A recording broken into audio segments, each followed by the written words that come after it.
Assalamu alaikum wa rahmatullahi ta'ala wa barakatuh. Les femmes de Maître Badra Ali Badri Saralikan. On vous dit bonsoir à toutes et à tous. Aujourd'hui, l'émission, ça sera en Bamana. On a Bamana les photos, dans la vidéo là, Inch'Allah. Alors, on a femme belle de l'info. Au Bénin, on a un sample à la Cassandre, à la Cassandre au Tchèque. Si bien qu'il n'y a pas la boulot, à la programme, la quantité au fa. Alors, on a décidé, on va faire abonner recette clinique à partager en tant qu'au Bénin au Tchèque.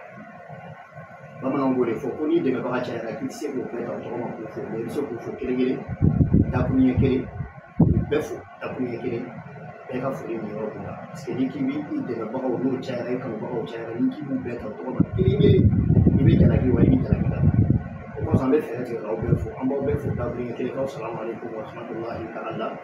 wa barakatuh. Alhamdulillah, summa alhamdulillah rabbil alamin. Alors, on a décidé de faire un abonné, de s'équiper, comme on a donné, au Tchèque, Tibet, nous les Jumé, Aïda le champ de Rachel, nous le Tamania, Somadou, Samadou à la droite de l'Ebado, Massami, une femme de la Dérébou, Massadi, et Wakil Massay, Samadou Massay. Alors, quand il y a un kana fouille ni adama den fait et peut faire adama pour ala pour faire voyager mais mo mako le be jo era a mota ka sa fait a mana ni so non te e moko te jo adama den la ka pour oui so du ay la so ma shun ale ala to do e imana do yoro la sha i wi la farafina ata to ora o be bora to ora kana farafina e te mo lo mo ti do me be fe mo be ki lo ki se to ka so pour les gens qui l'aiment pour les gens qui l'aiment namba fama ko anatomo jeliba o de adja ay dalu sono rachel alors le sono le betama ce soir là on va parler sur ça on va parler de ça et on a une émission traduite en français en arabe en anglais etc comme en wolof voilà une forme de quand on va le match inchallah mais pour ce soir là comme avec le paramétre que on verra maintenant on te met à aujourd'hui. Alors, pour tout commencer,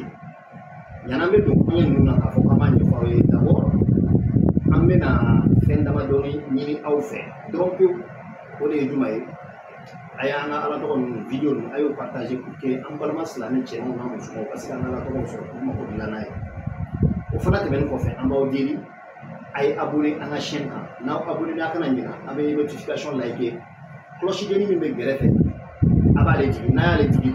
C'est une notification like donc en la vidéo n'a pas plat à donc à nous connecter automatiquement vidéo be jiga wa téléphone ko na connecter la donc vidéo be singa jiga wa téléphone automatiquement donc en la vidéo faut tu font là alors baral organiser no c'est degré donc actuellement en ma ko ba de là faut que avant la vidéo partager parce que bien be ba la vidéo ça et bien be ba kalama mais allez dire ça ne suffit pas. On va faire cela, mais au pécado. Mi Maître Badra Ali Badri Saralikan. Mi Djekuli ensemble aussi à Djeka. On va dire que na secret nous takata mo anarté, mo escroquer, mo tourner. A kuju Djekena ayu dabla. O le ba fa fa ka chama ti so ma boli recette complète ka dauma. Amani ne au fait. Aya partager à chaque fois dans la dira akana décourager partage pour ala to nous partager il faut en yere ba la ni ko fa alors avec la ka o akli jigi ko anga jenkulu no e jenkulu ba mi na ma wele ko ensemble pour réussir avec Sénat avait fonctionné chou avait fonctionné clé actuellement beaucoup différents de membres avec la muba ani on na wala be chayo français be kala ko kan maîtriser ka sere kala donc quand faut tout y a sere tout y a ni fait on fait ko kan be se kala o kana yoro bambulu ensemble pour réussir ça anglais kala yoro bambulu ensemble pour réussir ça ango bamananga ile sere ka fo ka se ka sere ka kuma bamananga kuma to bana o kana bulu bambulu namba fo ko ango est-ce que vous famille donc quand tu as bébé ango ka inshallah pour un yɛrɛ o fana jigiyɔrɔ o b'an bolo bon o bɛɛ tɛmɛnen kɔfɛ secret ka côté la an bɛ secret ilmu nuraniya an bɛ nuraniya partager o partager groupe min sanfɛ ensemble reçu an bɛ zulmaniya partager n'o ye ala tɔgɔ nɔgɔninw ye ka ala tɔgɔ karaba ka baara ka fo ka se ka mɔgɔw ɲana ka to ka se kana bato o de ye zulmaniyaw ye ka bɔrɔ fa wari la walima ka so jɔli fa wari la walima ka dagabalan ko kɛ ko min n'a tɛ se ka kɛ e b'o kɛ ɲatugu ni ɲayɛlɛ tuma caman na o tɛ ala tɔgɔ ye dɛ mɔgɔw bɛ ko dɔ kɔnfɔni caman b'a miiri k'a fɔ ko non k'o ye walijuya de ye k'i ni ala de ka surun ɲɔgɔn na k'o de y'a to k'i ma ye k'a bɛ kabako min kɛ ka tagama ji sanfɛ ka cɛ yɛlɛma ka kɛ muso ye walima ka cɛncɛn yɛlɛma ka kɛ malo ye an b'a fɔ o de ma ko taki walima ka bɔrɔ fa wari la walima ka sonsanni yɛlɛma k'a kɛ fali ye an b'a fɔ ko ko dagabalan ko ko a tigi ko a nana ka taa n'ala man di dɛ banji don mɔgɔ o mɔgɔ ka teli k'olu ko sugu kɛ i t'a sɔrɔ banji don i t'a sɔrɔ a bɛ setana de ba dɔn olu secret ninnu kalan an bolo o kalan bolo an b'a fɔ o ma ko savant en privé zulmaniya savant en privé nuraniya fana bɛ yen o sanfɛyɔrɔ la an tɛ baara foyi kɛ ala tɔgɔ min bɛ mɔgɔ ma surunya ala ma fo ka t'i kɛ ala teri ye parce que n'i y'a mɛn ko waliju o tɛ dɔwɛrɛ ye o ye ala teri de maa min ka jurumu man ca maa min ka surun ala la an b'a fɔ o de ma ko waliju o kalanbolo b'an bolo ka ala ɲini fo ka ala sɔrɔ ka kɛ ala teri ye an b'a fɔ o ma ko savant en privé nuraniya o kalanbolo b'an bolo cɛ bi saba kalanbolo b'an bolo géomancie kalanbolo b'an bolo n'o ye tubabu ye laturu o kalanbolo b'an bolo a qualité laturu kalanbolo min b'an bolo a ka kalanbolo la il y a junior 1 il y a junior 2 il y a junior 1 2 3 et puis il y a ilmu ramlo belebeleba yɛrɛ o fana bɛ yen donc a bɛ taa komi duuru la ok o bɛɛ tɛmɛnen kɔfɛ mutakimu kalanbolo b'an bolo i n'a fɔ ka kojugu kɛ mɔgɔ la komi a ka di ye cogo min na o kalanbolo b'an bolo dalayilul kairati o kalanbolo b'an bolo o groupe o dama kalanbolo b'an bolo etc n'an ka m'an da don ninnu na tile na ban k'an to yan alors très simplement ka aw hakili jigin ko groupe ninnu a cayara de dɔw b'a miiri ko a ko dabilara ayi a ko tɛ dabila nkalon n'i ye nkalon daminɛ sɔgɔma yan wula fɛ ale bɛ daminɛ mais n'i bi cɛ kan cɛ tɛ ban ale bɛ yiriwa de hali an min y'a daminɛ an bɛ taa sa k'a to a ko tɔgɔ bɛ segin kan su ani tile sanga kalandenw bɛ yen olu ye ko caman faamuya alors dɔw bɛ k'u bisigiya k'a miiri ko aruna tulo bɛ ko mun ele min b'o miiri la ele filila o est ce que e ɲɛ bɛ maître badara la i ɲɛ bɛ cɛ min sigi na ɲɛkɔrɔ i ka téléphone kɔrɔ e ɲɛ b'a la ko nin dɛsɛ min bɛ mɔgɔ anarkiya ne y'o miiri ne b'a la tɔnɔ n'ala ye ne sɔnna min ye ala ye min di ne ma o bɛ ne wasa est ce que e dara la k'a fɔ ko ne bɛ bɔ ni secret minnu ye k'a partager diɲɛ bɛɛ sanfɛ réseaux sociaux sanfɛ caman de bɛ k'a ta k'a baara ka wari sɔrɔ o kɔnɔ ka tila ka don an ka groupe kɔnɔ est ce que e lara la ko n'o secret min ye tiɲɛ e la nana k'a fɔ ko ne mago bɛ mɔgɔ la ka tɔn ka mɔgɔ adamaden ka mɔgɔ dɛsɛ o t'a tɛ ne fɛ hali nana an ka du kɔnɔ k'i bɛ n fɛ ala dari k'i ye i bɛ san kɛmɛ kɛ n ka du kɔnɔ i t'i ɲininka yɛrɛ i nana mun ye sabu n tɛ mori ye ne m'o dogo mɔgɔ la o ne tɛ mori ye o ne bɛ livre feere n ka kuranna feere yɔrɔw bɛ yen ka ca livre feere yɔrɔ dɔw ka ca Côte d'Ivoire dɔw bɛ yen Sierra Leone etc même Burkina yɔrɔ dɔw feere yɔrɔw bɛ fɛ o b'o i n'a fɔ Banfora sigi yan donc ne basé tɛ moriya kan wa kalan ni walaga de bila n tɛ ne fɛ ko salamalekun ko ne bɛ sɔrɔ ka dumuni kɛ ayi o bɔ i kɔnɔ mais moridenw bɛ min kɛra ne y'o de faamuya a bɛ ne bolo ne tɛna sigi n'a ye ten ka taa sa a t'o bolo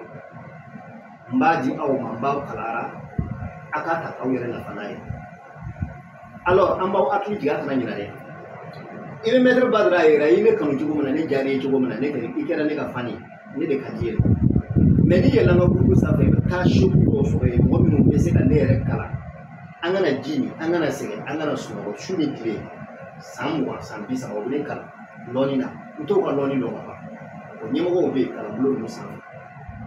donc a kana ye ko n bɛ yen dɔn ne gɛlɛya ye fo ne de bɛ ko cɛ ayi mɔgɔ man farin o i jigiya de ka jugu n'i y'a mɛn ko karisa ka farin karisa jigiya don n'o tɛ karisa yɛrɛ tɛ dɔnnikɛla minnu bɛ yen duba ninnu sanfɛ ensemble na sira ninnu bɛɛ lajɛlen sanfɛ n'u bɛ kalandenw kalan lɔnni ninnu na olu bɛ mɛtiri yɛrɛ kan an min bɛ ne yɛrɛ ko nin de ye mɛtiri olu bɛ ne kalan san caman ne tɛ se k'u ka dɔ ta la mais ala y'olu don ne gɛrɛsɛgɛ la k'o kan dɛmɛ a bɛ mɔgɔ labɔ fili kɔnɔ donc juste pour vous rappeler que a kana basé mɛtiri yɛrɛ kelen kan wa n'a donna kalanbolo kɔnɔ a bɛna dɔn k'a fɔ ko mɛtiri ma deli ka kelen kɛ mɔgɔw ka ca minnu bɛ ko caman kɛra inshallah. Alors donc an mana bɔ nin partie in na an mana kuma caman dabila an bɛ na ni recette min n'an b'a fɔ ko sɔngɔ n'a kuma bɛɛ ye an mana kuma o de kan. An b'a ɲini aw fɛ an tɛ ɲinɛ an bɛ sɔrɔ k'aw deli a ye sabali a kana an ka ala tɔgɔ ninnu ta ka mɔgɔw anarquer ka mɔgɔw escroquer ka mɔgɔw suɲɛ a y'o dabila a ka vie kɔnɔ carrément. Alors recette nin Somadu lo a waati min n'anw ɲɛ b'a la ten a waati min a b'a ci nɛgɛ waraka de kan n'a y'a ci nɛgɛ waraka kan ka ban a b'a bila tasuma funtɛni kɔrɔ o funtɛni bɛ to ka yɛlɛ a bɛna sɔrɔ ka jɔko fila d'a ma ala ma jɔko min mana o da n'aw sigira ka salam bila a bɛ istighfar kɛ siɲɛ 100 ka sɔli kɛ siɲɛ 100 n'a ye sɔli kɛ siɲɛ 100 ka ban a bɛna mun de kɛ a bɛna ka ya sɔngɔ komi an ɲɛ b'a la cogo min na a b'o di 10,000 o ye adaduba ye adadu sɔrɔ ye o ye 6,600 est ce que a fara n'a tilara o la tuma min na sisan a b'a ŋaniya yira ala la k'a mɔn ɲɛ na a bɛ sɔgɔ sisan ka kolojan nin wuli kolojan nin ye nin ye komi an ɲɛ b'a la cogo min na a jɛ a ye da don sɔnbaba su a bɛna o wuli siɲɛ 1,000 siɲɛ 7,000 siɲɛ 82 k'a datugu a bɛ nin de kɛ don bɛɛ fo tile 7 tile 7 mana dafa ka ban a bɛ dolo kɔrɔ ɲini ka sisɛmuso ɲini min bɛ fan lara hali bi a b'a fila faga ka sɔsɔ tobi ka na ni yiran ni sogo de ye ka mɔgɔw fara ɲɔgɔn kan jama fara ɲɔgɔn kan denmisɛnninw ka sɔrɔ a la musow ka sɔrɔ a la cɛw ka fara a la denmisɛnninw ni maakɔrɔbaw ka sɔrɔ a dɔn ɲuman la o kɔfɛ a kana wuli wɛrɛ kɛ dɛ a bɛ sigi ka nɛɛma dun ni jama don jama bɛ na n'i y'a baara fara ka jama de karaba ye jama lankolon tɛ minnu bɛ n'i ka muso ka dumuni kɛ ka wuli ka taa olu tɛ dɛ jama min bɛ na ka na nafolo la don i fɛ o jamaw de bɛ ɲɛsin n'i bɛ fɛ i ye feerelikɛla de i bɛ fɛ i ka baarakɛyɔrɔ ka marché n'i y'a baara ni ŋaniya min ye o ŋaniya don a y'a baara ni ŋaniya o ŋaniya de bɛ kɛ i ye bɛgɛ marala de i bɛ fɛ i ka bɛgɛw de ka caya bɛgɛw de bɛ caya i fɛ donc i bɛ fɛn fɛn na n'i ye nin baara semaine 1 dɔrɔn baara ɲɛna alors ni semaine 1 dafara ka ban a banna